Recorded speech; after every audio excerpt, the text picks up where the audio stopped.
பெரிய சவாலே அண்ணாமலை தான் இருக்குது. ஏன்னா அண்ணாமலை வந்து ஒரு புலி பாய்ச்சலில் கட்சியை கொண்டு போயிட்டார். ஃபஸ்ட்டு ஆன்சரே பெரிய பாம் மாதிரி இருக்குல்ல. ஆமாம். ஏன்னா அண்ணாமலை பதவியேற்ற அன்னைக்கு அவரை வந்து டிஸ்மிஸ் பண்ண அதிகம். ஒரு ஐஏஎஸ் ஐபிஎஸ் ஆஃபீஸர் கொண்டு வந்து போடுறாங்க, இவருக்கு என்ன கட்சியை நடத்த தெரியும், இவர் என்ன பண்ணுவார் கட்சியில், கட்சிக்கு இவருக்கு சம்மந்தமே கிடையாது அப்படின்னு பேசினவங்க நிறைய பேர் எனக்கு தெரியும். இப்போ வந்து தொண்டர்கள் கையில் விஷம் பாட்டில் வச்சு நிற்கிறாங்க.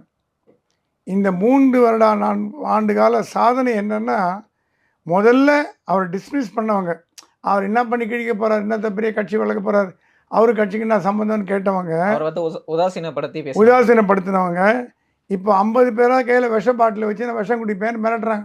இதுதான் அண்ணாமலையோட வளர்ச்சி. அண்ணாமலை வந்து அரசியலில் வரணும்னு ஆசைப்பட்டாரை தவிர, அவருக்கு வந்து அரசியலில் வந்து இன்ட்ரெஸ்ட் வந்ததே மோடி வந்ததுக்கப்புறம் தான். Okay sir. அவரே சொல்லுவார், மோடியை பார்த்து தான் கற்றுனேன்னு. மோடி இதே மாதிரி அண்ணாமலை மாதிரி குஜராத் சீஃப் மினிஸ்டராக இருக்கும்போது சாதா சீஃப் மினிஸ்டராக இருந்தார், எல்லாரும் மாதிரி இருந்தார்.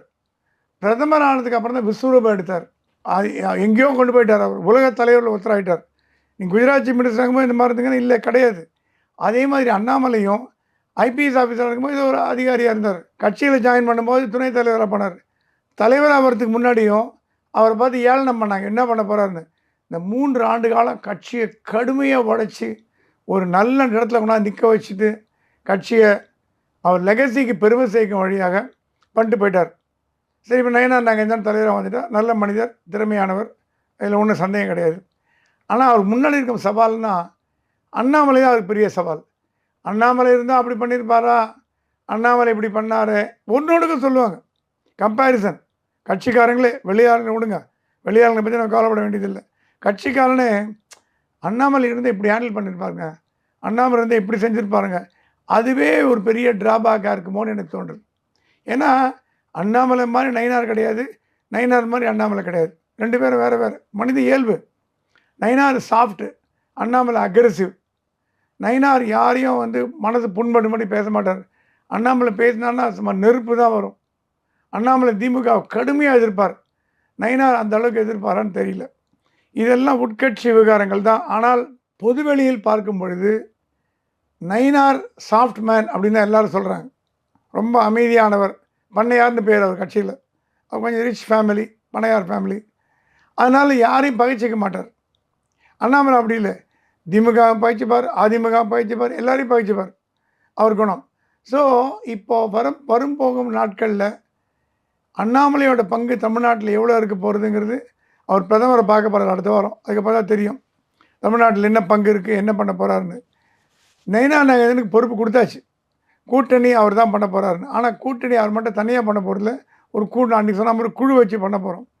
ஆனால் அண்ணாமலையின் ஷேடோவாக நயினார் இருப்பாரா, இல்லை அந்த ஷேடோவிலேருந்து வெளியில் வந்து ஒரு தனிமை ஆளுமையை அவர் ப்ரூவ் பண்ணி காட்டுவாராங்கிறது வரும் ஆண்டுகளில் தான் தெரியும். சரி, இப்போ அதிமுக கூட்டணிக்கு ரொம்ப முக்கியமாக பார்க்கப்படுறது என்னென்னா நயினார் நாகேந்திரனுடைய அப்ளீமெண்ட் தான். ஏன்னா அவர் வந்து ஏற்கனவே அதிமுகவில் இருந்திருக்காரு. அது இல்லாமல் சோஷியல் இன்ஜினியரிங் சொல்லப்படுற பாஜகவோட சோஷியல் இன்ஜினியரிங், இவர் வந்து ஒரு முக்கிய சமூகத்திலேருந்து வராரு அப்படின்றதுக்காக தான் அவரை தேர்ந்தெடுத்திருக்காங்களா? இல்லை, ரெண்டு விதமாக பார்க்கலாம். இப்போது நயினார் நாகேந்திரன் வந்து அமித்ஷாட்ட வந்தபோது சொன்னார், கணத்தில் வந்தபோது கட்சியில் 2 கவுண்டர்களை தலைவராக போட்டிருக்கீங்க, சிபி ராதாகிருஷ்ணன், அண்ணாமலை. 2 பட்டியலின மக்களை தலைவராக போட்டிருக்கீங்க, கிருபாநிதி, எல் முருகன். 2 நாடாள தலைவராக போட்டிருக்கீங்க, தமிழிசை, பொன் ராதாகிருஷ்ணன். 2 பிராமண தலைவராக போட்டிருக்கீங்க, எல் கணேசன், எச் ராஜா. தேவர் முக்குலத்துவ சமூகத்துக்கு ஒன்றுமே இல்லையே, ஒன்றுமே பண்ணலையே, முக்குலத்தோடு தான் தென் மாவட்டங்களில் பாப்புலர் ரொம்ப, அவங்களுக்கு ஒன்றுமே பண்ணலையேன்னு கேட்டது அமித்ஷாவுக்கு உழைச்சிருக்கு. உடனே மோடிகிட்ட சொன்னாராம், முக்குலத்தோன்னு ஒரு சமூகம் இருக்குது, அவங்களுக்கு ஒன்றுமே நம்ம பண்ணல. ஆல்ரைட், அப்போ வந்து நயினார் போடுங்க. ஸோ ஜாதி அடிப்படையில் வந்தவரான்னு கேட்டால் ஓரளவுக்கு உண்மை. ஏன்னா முக்குலத்தோர் இல்லாதது அதிமுகவில் மைனஸாக பார்க்கப்படுது, ஓபிஎஸ் இல்லாது. அந்த இடத்துல வந்து சசிகலாவோ டிடியோட பிரசன்ஸை வந்து யாருமே இல்லை, டிடிவி இல்லை, சசிகலா இல்லை, ஓபிஎஸ் இல்லை. ஏன்னா எடப்பாடி இந்த அக்ரிமெண்ட் வரதுக்கு முதல் காரணமே கூட்டணிக்கு வர தயார், ஒத்துக்கிறேன். ஆனால் ஓபிஎஸ், டிடிவி தினகரன், சசிகலாவை சேர்க்கும்படி நீங்கள் நிர்பந்தப்படுத்தக்கூடாது அப்படின்னு உறுதிமொழியை வாங்கியிருக்கார். அது இல்லாமல் 12 மணிக்கு ப்ரெஸ் கான்ஃபரன்ஸ் போகாமல் 4 மணிக்கு 5 மணிக்கு போனதுக்கு காரணமே அண்ணாமலை பதவி விட்டு விலகிறாருன்னு அவர் அஃபிஷியல் நியூஸ் வந்த அப்புறம் தான் அவர் வீட்டை விட்டு கிளம்பியிருக்காரு. அண்ணாமலை இருந்தாலும் இந்த கூட்டணி வந்திருக்காதுன்னு அவரே சொன்னாராம். அதனால தான் அண்ணாமலையை மாற்றினாங்க. ஸோ கூட்டணிக்காக மாற்றப்பட்டார் அண்ணாமலை, கூட்டணிக்காக மாற்றப்பட்டார். அது எந்த சந்தேகம் இல்லை. ஆனால் நயினாருக்கு வந்து இப்போ வந்து 2 அட்வான்டேஜ். ஒன்று, அவர் அதிமுக முன்னாடி இருந்தவர், மாமா மாமா மச்சான் மாப்பிள்ளை அப்படின்னு பேசக்கூடிய ஆட்கள். 2வது, அவர் முக்குலத்தார் சமூகத்தை சேர்ந்தவர், தென் மாவட்டங்களில் மிக பாப்புலரான ஒரு சமூகம். இப்போ என்ன கேட்கலாம், அண்ணாமலை இருந்தார்னா அதிமுக அடித்து பேசி சீட் வாங்கியிருப்பார். நயினாரால் அது முடியுமா? முடியாதுன்னு தான் தோன்றுறது. ஏன்னா எல்லா நண்பரும் அட விடுங்க சாமி இது போதும் அப்படின்னு சொன்னார்னா அவரால் மறுத்து பேச முடியாது. அண்ணாமலை அப்படி இல்லை, அவருக்கும் அதிமுக சம்மந்தமே கிடையாது. ஸோ அடித்து பேசியிருக்கலாம். நயினாருக்கு அப்படி இல்லை, அவர் டிஸ்குவாலிஃபிகேஷன் வந்து அவர் அதிமுகவில் இருந்தவர், அந்த கட்சியை சார்ந்தவர். எந்த அளவுக்கு நெகோஷியேட் பண்ண முடியுங்கிறத போக போக தான் பார்க்கணும். சரி, இப்போ திமுக கூட்டணி எடுத்துக்கிட்டால் அவங்க வந்து ஆப்போசிட்டில் வந்து நிறைய வருஷமாக அப்படியே கண்டினியூஸாக இருக்காங்க. அப்படின்னும் போது இப்போ வந்து ஏற்கனவே என்டிஏ கூட்டணி இருந்துச்சு, அதில் உடஞ்சி மறுபடியும் சேர்ந்துருக்காங்க. அப்படின்னும் போது இவங்க தானே பேக் ஃபுட்டில் இருக்காங்க. அப்போ பேக் ஃபுட்டில் இருக்கிறவருக்கு பேக் ஃபுட்லேருந்து ஒரு மறுபடியும் கூட்டணி ஃபார்ம் பண்ணியிருக்கிறவங்க தானே அதிகமான ஒரு சவால்கள் இருக்குது. அப்படின்னு பார்க்கும்போது நயினார் நாகேந்திரனுக்கு தான் இங்கே மிகப்பெரிய சவாலே இருக்குது. சரி, நயினாருக்கு சவால் இருக்குது இல்லைன்னு சொல்ல.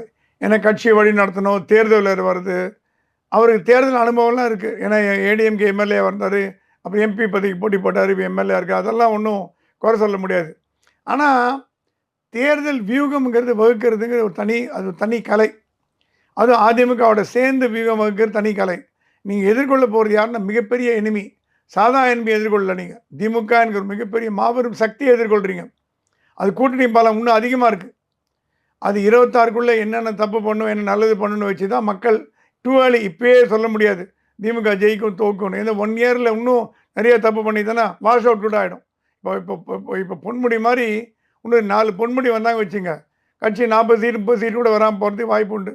இல்லையா அவங்க வந்து எதிர்கட்சிகளோட பலவீனம் அதிகமாச்சுன்னா அதை பயன்படுத்தி திருப்பி ஆட்சிக்கு வந்தாலும் வரலாம். So too early to say about Tamil Nadu assembly.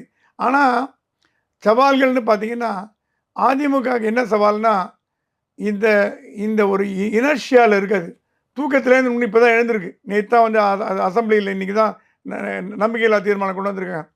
இன்னும் சுறுசுறுப்பாக செயல்படணும், இன்னும் கொஞ்சம் ஆக்டிவாக இருக்கணும், தீவிரமாக போராடணும், களத்தில் இறங்கி போராடுறக்கணும். அதிமுக போயிடுத்தோன்ற ஒரு பயம் வருது மக்களில். சரிங்க, முக்கியமான கொஸ்டின் என்னன்னா, இப்போ வந்து மும்மொழி கொள்கையோ இல்லை நீட்டோ இல்லை மற்ற பிரச்சனைகளோ இப்போ டீலிமிட்டேஷன் எடுத்துக்கிட்டால் கூட அந்த ஸ்டாண்டில் வந்து பிஜேபிக்கோ இல்லை அதிமுகவுக்கோ டைனலே ரொம்ப ஆப்போசிட் ஸ்டாண்டில் இருக்காங்க. அப்படின்னும் போது கூட்டணியை வச்சுட்டு நம்ம மக்கள்கிட்ட போய் ஓட்டு கேட்கும்போது சவால்கள் வந்து 2 கூட்டணி தானே அதிகமாக இருக்குது. இல்லைம்மா, நீட்டில் வந்து அதிமுகவும் பாஜக ஒன்றா தான் இருக்குது.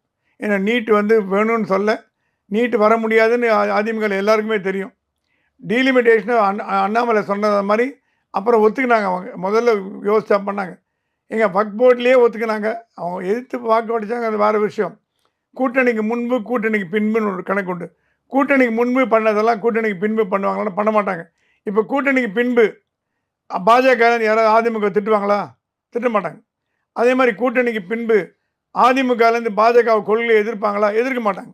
ஸோ முன்னாடி என்ன பண்ணியிருந்தாலும் இனிமேல் கூட்டணி பேச்சுவார்த்தை முடிஞ்சு கூட்டணியை சைன் பண்ணாவிட்டு இனிமேல் பாஜகவோட லைன் என்னவோ அந்த லைனில் அதிமுக போகும். சார், பாஜக லைன்லேருந்து தான் அதிமுக போகணும். பாஜகவோட நிர்பந்தத்துக்கு எல்லாத்துக்கும் அதிமுக வந்து தலை சாய்ந்துச்சு அப்படின்னு தானே அர்த்தம். நீங்கள் அது நிர்பந்தம் எப்படி சொல்கிறீங்க? கூட்டணி தர்மம்னு சொல்லியா திமுகவில்? அதெல்லாம் ஒரு முக்கியமான வேர்டு சொன்னார். திமுக இவ்வளோ தாக்கணுமா அவ்வளோ தாக்குறார் விசிகே. கார்த்தி சிதம்பரம் டெய்லி ட்விட்டரில் திமுக தாக்குறார். கம்யூனிஸ்ட்கள் ஓப்பனாக வந்து திமுக யாரை எதிரியோ அவங்கள வந்து நட்பராக்குது, தொழிலாளர்கள்லாம் வந்து சப்போர்ட் பண்ணுறேங்குது. இதெல்லாம் மட்டும் கூட்டணி தர்மம் ஆகிடும். பாஜகவும் அதிமுகவும் கூட்டணி வச்சு ஏதாவது ஒன்று கொண்டு பேசுனாங்கன்னா அது கூட்டணி தர்மம் எப்படி? கணக்கு சரிப்பட்டு வரலையே. கணக்கு சரிப்பட்டு வரல சார். ஆனால் மக்கள் வந்து அதை அப்படி தானே பார்ப்பாங்க. இவங்களுக்கும் ஏற்கனவே சண்டை போட்டிருக்காங்க. அப்படின்னும் போது இவங்களுக்கு வந்து இவங்களுக்குள்ள ஒரு விமர்சனம் வருது. ஆனால் இவங்களுக்குள்ள வந்து விமர்சனம் வந்து எதிர்கட்சியாக இருந்து விமர்சனம் வைக்கிறாங்க அப்படின்னு மக்கள் அப்படி பார்க்க மாட்டாங்க. மக்கள் என்ன பார்ப்பாங்க? திமுகவுக்கு மாற்றா எது ஸ்ட்ராங்காக இருக்குன்னு பார்ப்பாங்க. இந்த கூட்டணி ஸ்ட்ராங்காக இருக்கா, இந்த கூட்டணி வாக்குவோடு அப்படி தான் கணக்கு பண்ணுவாங்களே தவிர. ஏன்னா அப்படி பார்த்தீங்கன்னா எவ்வளோ கூட்டணிகள், இப்போ ராமதாஸ் போன்ற கட்சி கூட்டணிகள் பாமகலாம் தேர்தலுக்கு முந்தின நாள் கூட மாறிட்டு இருக்கு. இன்னைக்கு ஒரே ஒரு எக்ஸாம்பிள், விஜயகாந்த் கட்சி டக்குன்னு மாறுறது 3 தடவை மாறி இருக்கு. அது பார்க்க மாட்டாங்க. அவங்க என்ன பார்ப்பாங்க? தேர்தல் போது திமுக எதிரே எந்த அணி இருக்குப்பா, சரி என்டி அணி இருக்குது, அதில் யாரெல்லாம் இருக்காங்க? பாஜக, அதிமுக சரி ஸ்ட்ராங்காக சரி ஜெயலலிதா நம்ம ஆண்ட கட்டு பாஜக மோடி கட்சி சரி கூத்து அப்படின்னு போட்டு போவாங்களே தவிர ஜனங்க அனலைஸ் பண்ணி யோசித்து பண்ணுவாங்க நீங்கள் நினைக்கிறீங்களா? அதெல்லாம் கிடையாது. அவங்க முன்னாடி ஒன்றா இருந்தாங்க, அப்புறம் சண்டை போட்டாங்க, அப்புறம் சேர்ந்தாங்க. அப்படி பார்த்தீங்கன்னா திமுக ஒன்றில் கூட தான் 2 பேரும் சண்டை போட்டுக்கிறாங்க. ஒன்றா இல்லையா? அதனால் அந்த ஆர்குமெண்ட் சரிப்பட்டு வராது. சரி, இப்போ தேர்தலுக்கு இந்த கூட்டணி பேச்சுவார்த்தைகள்லாம் பேசிட்டு அமித்ஷா அறிவிக்கிறதுக்கு முன்னாடி ஒரு கொஞ்ச நாளுக்கு வரலையும் எடப்பாடி என்ன சொல்லிட்டு இருந்தாருன்னா, "இன்னும் தேர்தலுக்கு 1 வருஷம் இருக்கு" அப்படின்னு நெறைய பிரஸ் மீட்ல சொல்லிட்டு இருந்தாரு. அப்படின்னும்போது இவ்வளோ அவசரமா 1 வருஷத்துக்கு முன்னாடியே கூட்டணிய வந்து வெளிய சொல்லணும், மக்கள்கிட்ட கொண்டு போய் சேர்க்கணுன்ற நிபந்தனை அவருக்கு ஏன் ஏற்பட்டுச்சுன்னு நினைக்கிறீங்க? இல்லைம்மா, அது கூட்டணி தர்மங்கிறது என்னென்னா 2 கட்சிகளும் ஒன்றா சேர்ந்து செயல்படணும். ஒன்றா சேர்ந்து செயல்படும்போது ஒரு டைம் எடுக்கும். ஏன்னா இப்போ ஜெல் ஆனோம், 2 கட்சியும் ஜெல் ஆனோம். அந்த ஜெல் ஆகிற டைம் தான் வந்து இந்த ஒரு கூலிங் பீரியட்னு ஒன்று உண்டு. ஆமா சார். இந்த கூலிங் பீரியட் தான் இந்த ஹோல் டைம் எடுக்கும். இது என்னன்னா இப்போ வந்து பாரதிய ஜனதாவோட ஐடியாலஜி பிரகாரம் அதிமுக போகணும்னு நான் சொல்லலை. 2 பேரும் இணைந்து பல போராட்டங்கள் பண்ணலாம். அது வழியாக மக்களுக்கு என்ன சொல்லலாம்னா, நாங்கள் 2 பேரும் ஒன்றா சேர்ந்துட்டோம், ஒரே கூட்டணியில் இருக்கோம் அப்படிங்கிற மக்கள் சொல்லணும். ஒரு 10 போராட்டம் நடத்த போகிறான்னு கேள்விப்பட்டேன். இணைந்து போராட்டம் நடத்த போகிறாங்க. திமுக அரசாங்கத்தை எதிர்த்து இணைந்து கைகோர்த்து போராட்டம் பண்ண போகிறாங்க. அப்படி போராட்டம் பண்ணும்போது நீங்கள் சொன்ன மக்களிடம் இருந்த அந்த எண்ணங்கள்லாம் மறையும். அட என்னடா இது புதுசாக நீதி வந்தாங்க, இல்லையே ஒன்றா சேர்ந்துட்டாங்க. ஜனங்களுக்கு வந்து தேர்தல் போது திமுக அதிமுக இந்த எண்ணம் தான் மனதில் வரும். பாஜக காங்கிரஸ் கூட வராது. திமுகவா அதிமுகவா, அதிமுகனா அதிமுக கூட யார் யாரெல்லாம் இருக்கா அவங்களுக்கு ஓட்டு போடு, திமுக கூட யார் இருக்கா அவங்களுக்கு ஓட்டு போடு. ரெட்டை இலையும் சூரியன் தான் தமிழ்நாட்டில் ஒரு பிரதானமான கட்சிகள். அதோட கூட இருக்கிற கட்சிகள் தான் மற்ற கட்சிகள். மற்ற கட்சிகள் வந்து அந்த அளவுக்கு ஒரு ப்ரீடாமினன்ஸ் கிடையாது. ப்ரீடாமினன்ஸ் உள்ள கட்சி பார்த்தீங்கன்னா ரெட்டை இலை சூரியன் மட்டும்தான். ஆனால் அது கூட யார் இருக்கோ அவங்க ஆட்டோமேட்டிக்காக ஜெயிப்பாங்க. சார், அமித்ஷா வந்து மேடையில் சொல்லும்போது ஒரு முக்கியமான வார்த்தை சொன்னார் வந்து காமன் மினிமம் ப்ரோக்ராம். அப்படின்னும்போது காமன் மினிமம் ப்ரோக்ராமில் இந்த கூட்டணிக்கு வந்து தேவையான விஷயமா என்னத்தை நீங்கள் பார்க்குறீங்க? காமன் மினிமம் ப்ரோக்ராம் வச்சிருந்து முதல் வந்து இவங்க இல்லை, 1999 வாஜ்பாய் திமுக கலைஞர் வச்சது common minimum programme. Common minimum programme என்னன்னா, எடப்பாடி என்ன சொன்னாரா, இஸ்லாமியர் வாக்குகள்லாம் எங்களுக்கு வராமல் போகக்கூடாது, அதுக்கு ஏதாவது ஒரு வழி பண்ணுங்கள். இஸ்லாமியர் வாக்கு வர இப்போ வக்ஃப் போர்டு ஆல்ரெடி ஒரு மக்கள் மத்தியில் ஒரு தவறான போக்கு இருக்குது. ஸோ வக்ஃப் போர்டு வழியாக நிறைய பெண்களுக்கு உதவி பண்ணுங்கள். இஸ்லாமியர் ஓட்டு எங்களுக்கு நமக்கு வரணும், அட்லீஸ்ட் அதிமுகவது வரணும் அப்படின்னு ஒன்று பண்ணுங்கள். சென்ட்ரல் கவர்மெண்ட்லேருந்து நிறைய நிதி கொடுப்போன்னு எங்களுக்கு சொல்லுங்கள், அதிமுக அரசாங்கம் வந்ததுன்னா. அந்த மாதிரி ஒன்று காமன் மினிமம் ப்ரோக்ராம். அடுத்தது நீட் கிடையாதுன்னு தெரியும். ஆனால் அதே நேரத்தில் வந்து அதிமுகன்னு சில கொள்கைகள்லாம் இருக்குது. அந்த கொள்கைகள் என்னென்னங்கிறது எக்ஸ்பிளைன் பண்ணுறோம். அது எவ்வளோ முடியுமோ அவளை நீங்கள் இன்கார்பரேட் பண்ணிங்கன்னா தமிழ்நாட்டில் ஒரு பலமான எதிர்கட்சியான பண்ண முடியும். இந்தியை பற்றி நீங்கள் பேசக்கூடாது, முதல் கண்டிஷன். சரி, இந்தியை பற்றி பேசலை, இந்தியோட எந்த ஒரு வாசனையும் ஒரு வருஷம் வரக்கூடாது. நீட் முடிஞ்சு போன கதை. நீட்டை வச்சு நீட்டை 2 பேருமே எதிர்க்க போகிறாங்க. பாஜக எதிர்க்க போகிறது, அதிமுக எதிர்க்க போகுது. அரசியலா களத்தில் வந்து நீட்டை எதிர்த்து அதிமுக வந்து பிரச்சாரம் பண்ணிடுவாங்களா? பிரச்சாரம் பண்ணுவாங்க. ஏன்னா நீட்டு வந்து ஒரு சுப்ரீம் கோர்ட்டே சொன்ன மேட்ரு அது. நீட்டை வச்சு இப்போ நீட்டை வச்சு திமுக விளையாடுதுன்னா நீட்டை வச்சு அதிமுக விளையாடுமா? ஒரே பந்து 2 இப்படி விளையாடும். ஏதாவது ஒன்று எதிர்த்தான் ஆகணும். அது எதிர்க்கிற நிலைமையில் அதிமுக வந்துடும். அப்போ தான் நீட்டோட உண்மை விவரங்களை மக்களுக்கு எடுத்து சொல்லி இது வந்து ஒரு போலியான பிம்பம் அப்படிங்கிற சொல்கிறதுக்கான ஒரு உதாரணமாக அதிமுக வரும்னு நான் நினைக்கிறேன். சரி, இந்த மாதிரி விஷயத்தை இப்போ நீட்டோ இல்லை மும்மொழி கொள்கைகளோ ஹிந்தியை பற்றி பேசும்போது இந்த டூலை யூஸ் பண்ணி டிஎம்கே வந்து பிரச்சாரம் பண்ணுவாங்கள்ல. இப்போ வந்து அதிமுகவுக்கு வேறு கொள்கை இருக்குது, பிஜேபி வேறு கொள்கையை வந்து சமரசம் பண்ணிட்டாங்கன்ற ஒரு விமர்சனத்தை மக்கள்கிட்ட கொண்டு போய் 2019 மாதிரி சேர்ப்பாங்கல்ல. கச்சத்தீவில் இலங்கை கச்சத்தீவில் மேட்டரில் காங்கிரஸுக்கும் திமுகவுக்கும் என்ன ஒற்றுமை இருக்கு? இல்லை, அவங்க தான் கொடுத்தாங்க. அப்புறம் ஒரே அணியில் இல்லையா? இதுதாங்க விசிகா வேங்கை வயலில் எவ்வளோ கடுமையாக பாதிக்கப்பட்டிருக்குன்னு தெரியும். விசிகா இந்த வாட்டி அதிக இடத்துல தோற்று போகுது வேங்கை வயல்னால. இருந்தாலும் திமுக கூட்டணியிலேயே இருக்காரு. அது ஒரு முரண்பாடு இல்லையா? அது முரண்பாடு. எல்லாமே கம்யூனிஸ்ட் வந்து தொழிலாளர்கள் ஆதரிக்கிறாங்க. இப்போ தமிழக அரசாங்கத்தோட அரசு ஊழியர்கள்லாம் போராட்டம் பண்ணுறாங்க, அரசு ஆசிரியர்கள்லாம் போராட்டம் பண்ணுறாங்க. இந்த போராட்டம் ஆதரிக்கிறது கம்யூனிஸ்ட்டு. ஓப்பனாக சொல்கிறான் கம்யூனிஸ்ட் எல்லாம், நீங்கள் அரசாங்கம் தப்பு பண்ணுறீங்கன்றான். அது கூட முரண். எல்லாம் முரண்னு எடுத்தீங்கன்னா 2 பக்கம் முரண் இருக்குது. சரி, முரணில் தான் ஒரு கொஷின் இருக்குது. முரணில் வந்து இப்போ வேங்கையில் பிரச்சனையோ இல்லை கம்யூனிஸ்ட்டுகள் போகிறோன்னா அந்த தொழிலாளர் பிரச்சனையோ எதிர்கட்சியாக இருக்கிற அதிமுக அந்த இடத்துல என்ன ஒரு கரெக்டான ரோலை பண்ணியிருந்தா இந்த கூட்டணிலாம் உடஞ்சி அவங்ககிட்ட போயிருப்பாங்களா? அந்த ரோலை வந்து எடப்பாடி கரெக்டாக பண்ணலையோ அப்படின்ற மிகப்பெரிய கொஷின் இருக்குல்ல அவர்கிட்ட. பண்ணல. அது பண்ணுறது தான் இப்போ 1 இயர் டைம் கேட்குறாங்க.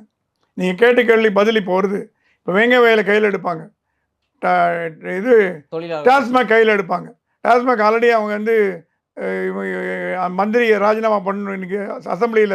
அப்போ தோற்று போச்சு. தோற்று போனால் கூட ரெக்கார்டில் வந்தாச்சு. ரெக்கார்டில் வந்தால் கூட போதுமே, நோ கான்ஃபிடன்ஸ் மோஷன் வேணும்னு. ஸோ அடுத்தது மத்திய அரசாங்கம் என்ன பண்ணும், ஒரு 2 3 கைதை உண்டாக்கும். ஒரு 2 3 பேரை கைது பண்ணும். டெல்லி கெஜ்ரிவாலை கைது பண்ணலையா? பண்ணாங்க. எப்படி பண்ணாங்க? இதே மாதிரி மதுபான ஊழல் தானே. ஆனால் ஏன் இதுக்கு முன்னாடி பண்ணலன்னா, கூட்டணி அமைக்கிறதுக்கு முன்னாடி கைது பண்ண வேஸ்ட்டாக போய்டுன்னு அமித்ஷா நினச்சாராம். Okay sir. வேஸ்ட்டாக போயிடும், எந்த இம்பேக்ட் இருக்காது. இப்போ புது இம்பேக்ட் வரணும்னா, இப்போ இவங்கெல்லாம் 2 பேரும் ஒன்றா சேர்ந்தாவிட்டு இம்பேக்ட் பண்ணாங்கன்னா ஆட்டோமேட்டிக்காக ஜாயின் பண்ணிடுவாங்க. ஸோ மத்திய அரசாங்கம் அதோட வேலையை பண்ண போகுது.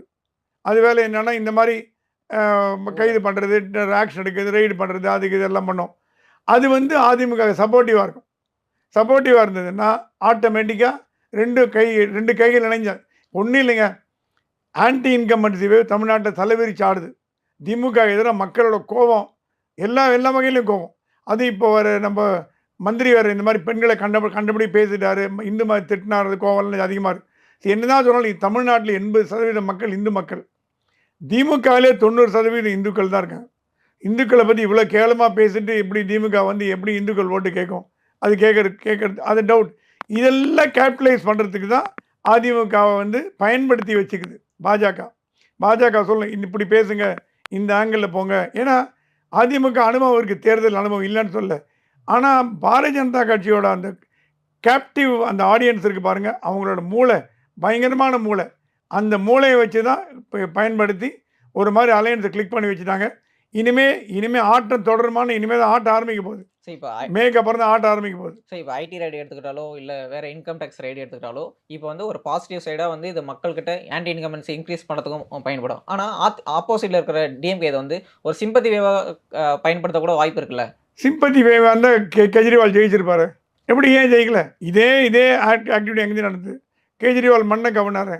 ஏன்னா ஊழல் மட்டும் தமிழ்நாட்டில் மக்கள் வந்து எடுத்துக்க மாட்டாங்க. தினப்படி ஊழல் அவங்களுக்கு பழகி போச்சு. பெரிய ஊழல் வந்ததுன்னா கண்டிப்பாக எடுத்துக்க மாட்டாங்க. அது இல்லாமல் சரித்திர பிரகாரம் ஒரே கட்சி 2 தடவை ஆட்சி அமைச்சது எம்ஜிஆர் ஜெயலலிதா பீரியட் மட்டும்தான். கலைஞரே அமைக்கலை. ஸ்டாலின் அமைப்பாருன்னா டவுட்ஃபுல். ஏன்னா இப்போ ஜனங்க வந்து கட்சி மேலே இருக்க கோவமோ ஆட்சி மேலே இருக்க கோவமோ அப்பட்டமாக தெரியறது வெளியில். எங்கே போனாலும் கேட்டால் திட்டுறாங்க, என்ன கட்சி எப்போ போகும், இந்த கட்சி ஆட்சி எப்போன்னு கேட்குறாங்க. அதை சாம்பிள் சர்வே வச்சா கூட திமுக ஜெயிப்பது கடினம் என்பதை நான் நினைக்கிறேன். ஸோ உங்கள் நேரத்தை ஒதுக்கி நிறைய கருத்துக்களை நன்றி. தெரிவித்து ரொம்ப